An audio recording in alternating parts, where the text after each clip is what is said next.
सर्वांनी दोन्ही हात उंच करून आपण सर्वांनी घोषणा द्यायची आहे. बोला भारत माता की जय, भारत माता की जय, वंदे मातरम, वंदे मातरम. खरं तर आजचा हा कार्यक्रम चंदू काका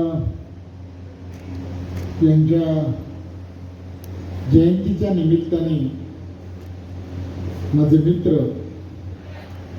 आदरणीय संजय जगतापजी यांनी एक आगळा वेगळा असा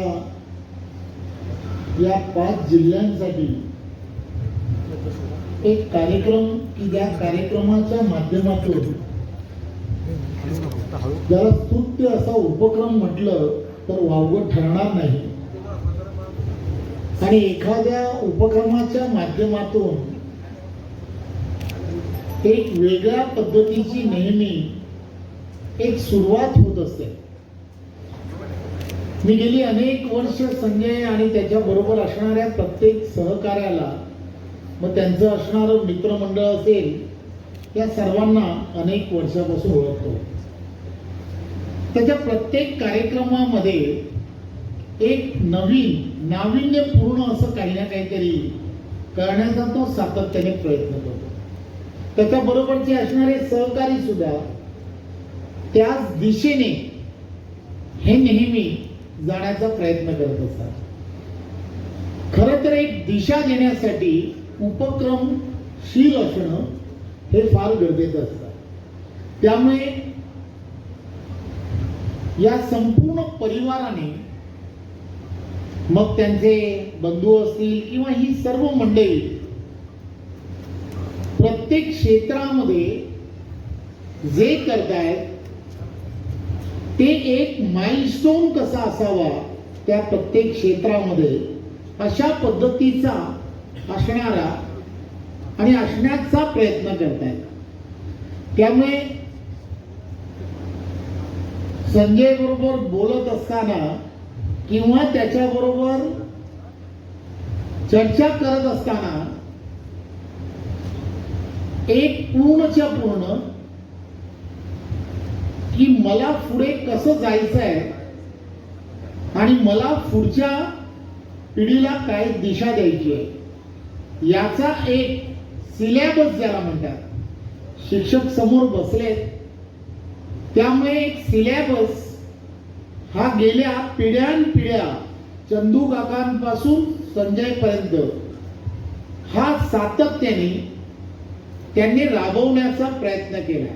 आणि त्यामुळेच आज जे उभं राहिलंय, हे उभं राहिलेलं जे आपण पाहतो, संत सोपान काका सहकारी बँक असेल, बँक व्हॅनच्या माध्यमातून घरोघरी जाते. सोपं नाहीये हे सगळं. चर्चा अनेक जण करतात, परंतु प्रत्यक्षात या सगळ्या गोष्टी उतरवणं हे काही सोपं नाही. राजकारणाच्या पलीकडे जाऊन समाजामधील असणाऱ्या प्रत्येक विषयाला स्पर्श करणं,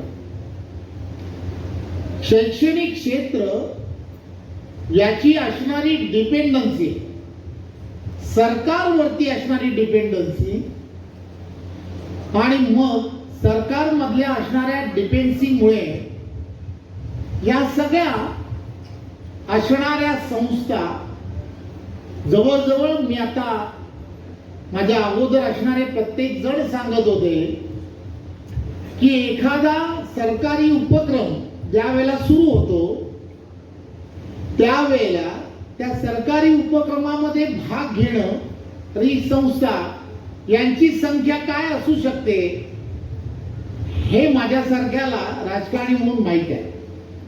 परंतु गेल्या 4 वर्षामध्ये हा जो उपक्रम आहे, या उपक्रमाची ताकद काय, तर जवळजवळ 4000पेक्षा जास्त शाळा या संस्थेच्या माध्यमातून केलेल्या उपक्रमामध्ये सामील झाल्या. खरं तर हे कौतुकच आहे. त्यांच्या बरोबर असणाऱ्या सहकाऱ्यांचं कौतुक आहे. खरं तर हा उपक्रम देशाचे पंतप्रधान नरेंद्र मोदीजी यांच्या नेतृत्वामध्ये 12 वर्षा अगोदर ज्या वेळेला त्यांनी प्रधानमंत्री म्हणून शपथ घेतली, शपथ घेतल्यानंतर त्यांनी सुद्धा या देशाला दिशा देत असताना काही जनजागृतीच्या रूपाने आपल्याला काय करता येऊ शकतं, एनजीओज असतील, या एनजीओच्या माध्यमातून काय करता येऊ शकतं, आणि त्यांनी त्यावेळेला स्वच्छ भारत मिशन हे सुरू केलं. तुम्ही आम्ही सर्वजण पाहतोय की हे मिशन, त्या मिशनच्या माध्यमातून छोट्या छोट्या नगरपालिका, महानगरपालिकांमध्ये घेतल्या गेलेल्या स्पर्धा, आणि या स्पर्धांमुळे आज घरातील असणारा छोटा बालक सुद्धा हा स्वच्छतेबद्दल तुम्हाला आम्हाला सर्वांना शिकवायला लागलाय. हा तो असणारा परिणाम आहे. त्याचप्रमाणे या संस्थेने सुरू केलेला हा उपक्रम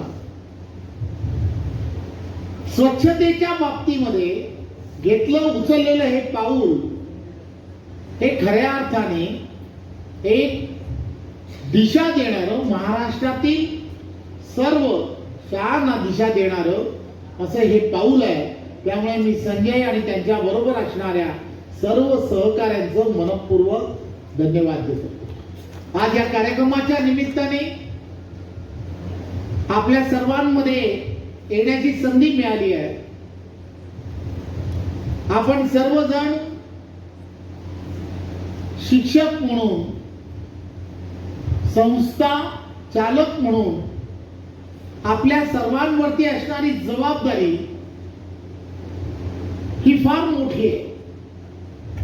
खरं तर बाल्यावस्थेमध्ये ज्या वेळेला विद्यार्थी आपल्याकडे असतो त्यावेळेला खऱ्या अर्थाने त्यांच्यावरती संस्कार घडवणं, चांगले संस्कार घडवणं, राष्ट्र उभारणीचे संस्कार घडवणं हे फार गरजेचं असतं.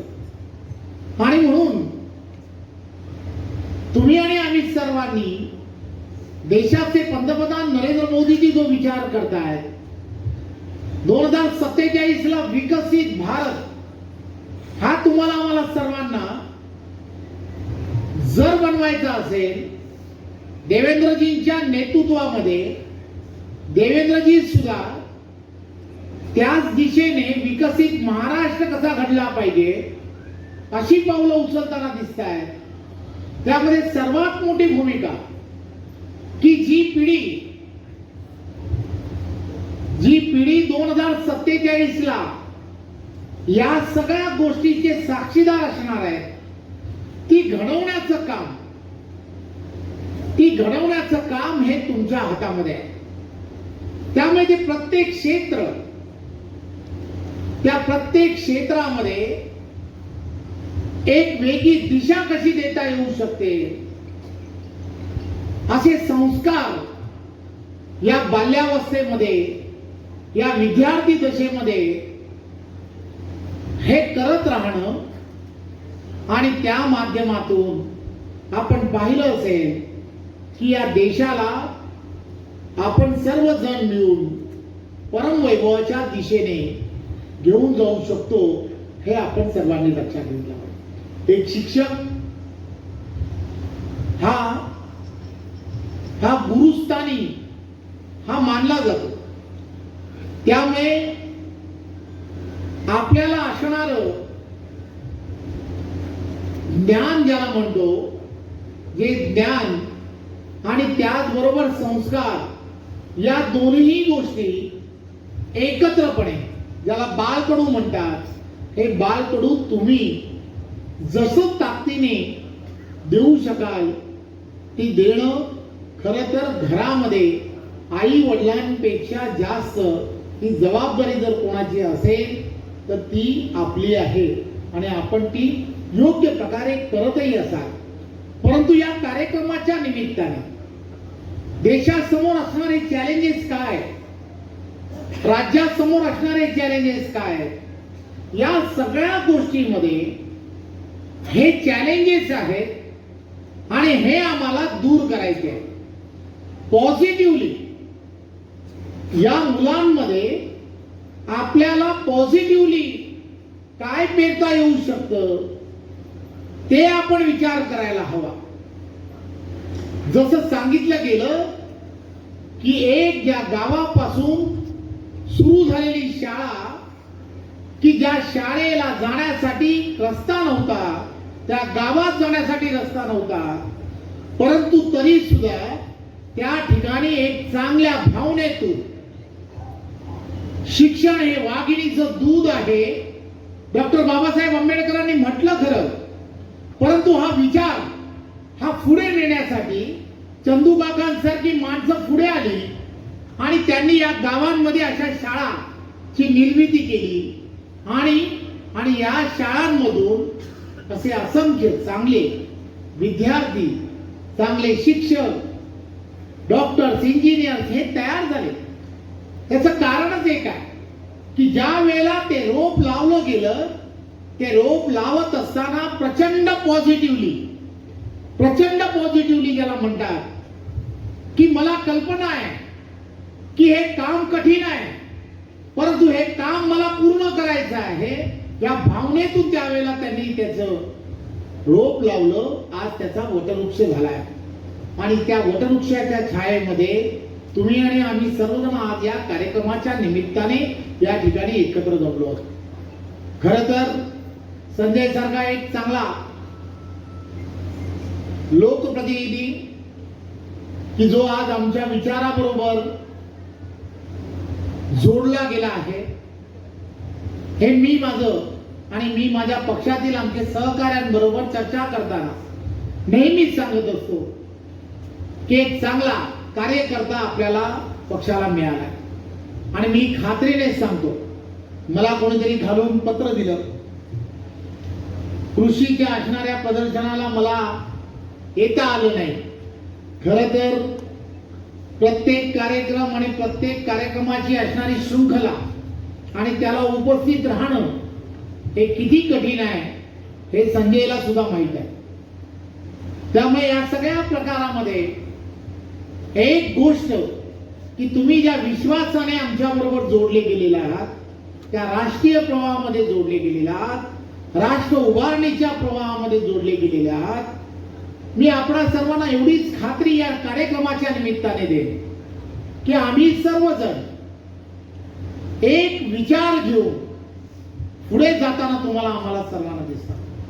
त्यामुळे त्या प्रवाहाबरोबर तुम्हाला आम्हाला सर्वांना पॉझिटिव्हली पुढे जात राहणं हे फार गरजेचं आहे. या कार्यक्रमाच्या निमित्ताने जवळजवळ 62 तालुक्यातील असणारे वेगवेगळ्या शाळांमधील असणारे शिक्षक, तिथले असणारे संस्थाचालक की ज्यांनी त्या शाळेतील असणारं वातावरण आणि त्या वातावरणामध्ये एक स्वच्छतेच्या बाबतीमध्ये असणारा एक चांगला असा तिथल्या असणाऱ्या शिक्षकांमध्ये, तिथल्या असणाऱ्या विद्यार्थ्यांमध्ये एक पॉझिटिव्ह संदेश या कार्यक्रमाच्या निमित्ताने पूर्ण वर्षभर राबवला.